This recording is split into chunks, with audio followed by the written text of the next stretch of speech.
This is Paul. Yeah. Acts 18. After these things, Paul departed from Athens and came to Corinth. Yeah.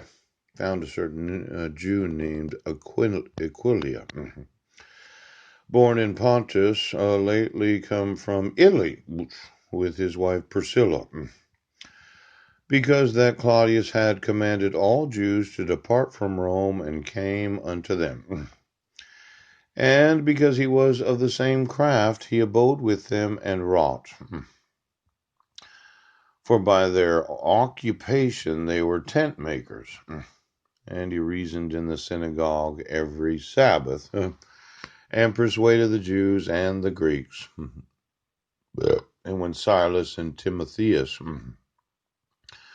were come from Macedonia, Paul was pressed in the Spirit and testified to the Jews that Jesus was Christ.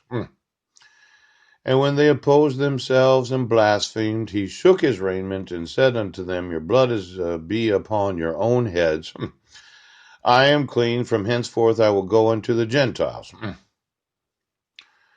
And he departed thence and entered into a certain man's house named Justus, one that worshipped God, whose house joined hard to the synagogue. Yeah. Now, obviously, Paul had this bad experience. Yeah.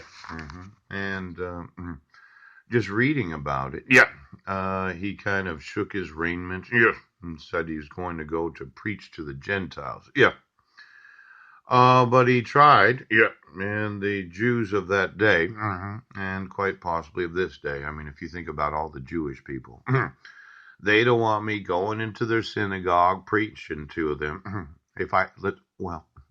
Just get me the GPS location of every synagogue in the United States. It says he went into the synagogues. Yeah.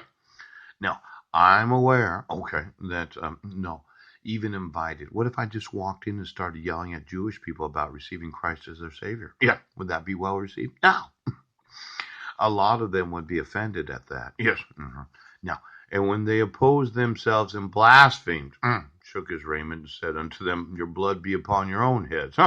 I am clean, and henceforth I will go unto the Gentiles. Yeah. So he had this experience. Yeah. And he went to the synagogue every Sabbath and persuaded the Jews and the Greeks. Right. Now, those synagogues were different than the synagogues of the United States. Why don't you get me the membership of all the synagogues? And they don't want me going in there? No. Oh, no. Well, it would be offensive. Yeah.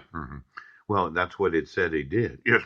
How many Christians have went in the synagogue and told the rabbi, you need to receive Jesus? Yeah. Now, a lot of them, you would call the police. You would. And you'd say there's a crazy guy in the synagogue telling the rabbi that he needs to receive Jesus as his Messiah. Yeah. And the cops would show up and they'd put the handcuffs on the guy and put him in the jail. Yeah. Well, back during this time, what Paul